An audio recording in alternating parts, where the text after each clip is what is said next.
شامگاه 19 آذر 88 پاریس، میدان ملت. به نام یزدان پاک. ارتش پناه ملت.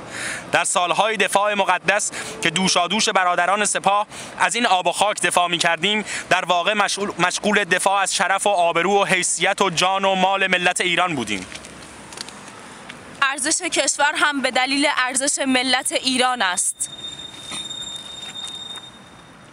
سلاح ارتشی و سپاهی باید در راه خدمت به این ملت به کار گرفته شده و جان آنان هم در راه مردم ایران فدا شود.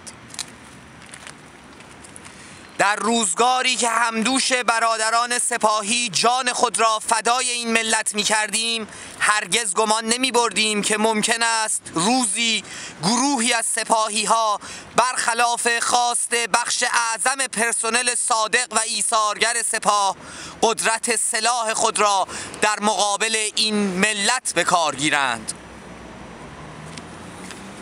ارتش خود را پناه ملت می داند و هیچگاه به خواست سیاستمداران برای سرکوب مردم تن در نداده است. به عهد خود برای عدم دخالت در سیاست وفادار است، اما نمی تواند در مقابل ظلم و تجاوز به هموطنان خود نیز ساکت بنشیند.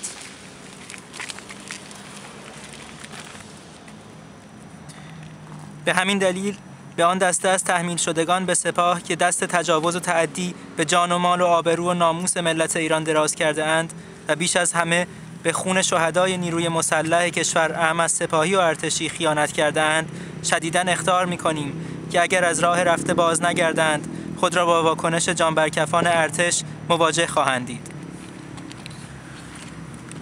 ارتش پناه ملت است و از ملت آرام و صلح‌دوست ایران در مقابل هر متجاوزی تا آخرین قطره خون خود دفاع خواهد کرد. گروهی از خلبانان و پرسنل هوایی نیروی زمینی ارتش جمهوری اسلامی ایران هوانیوس، جمعی از فرماندهان و پرسنل گروه 33 توپخانه اصفهان، گروهی از خلبانان و همافران نیروی هوایی ارتش جمهوری اسلامی ایران،